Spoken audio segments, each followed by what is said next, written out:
ये दे रहा है, अब लाल से दोनों को दे रहा है, दे रहा है लाल से, और काले से नहीं दे रहा है, यानी लाल से दे रहा है तो क्या होगा, यदि लाल तार को वेस्ट कर सकते हैं, काली वाली को मीटर और कनेक्टर बाकी मीटर वैल्यू शो करता है, और तारों को आपस में बदलने पर दूसरी तरफ से वैल्यू को नहीं करोगे, हो गया चेक कर लो, दोनों तरफ से गिरा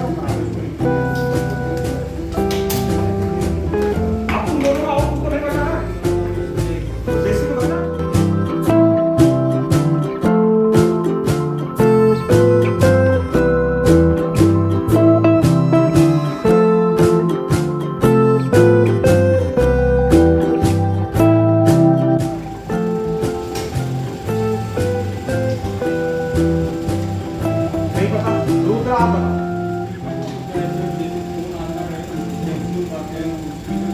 अच्छा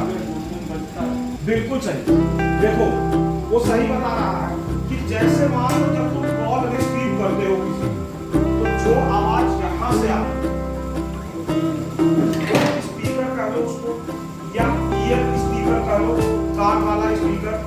या उसको रिसीवर कह लो, जो आवाज यहां से आती है उसको क्या कहते हैं,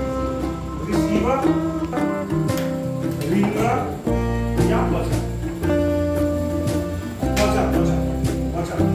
बजने का, ठीक है ना। तो ये दोनों चीजें अलग अलग। अब जब तुम फोन खोलोगे, अच्छा कोई मॉडल ऐसा आता है जिसमें स्पीकर और रिंगर दोनों एक ही में होता है, जैसे नोकिया C1, लेकिन एक ही में मिलेगा तो हमेशा छोटे फोन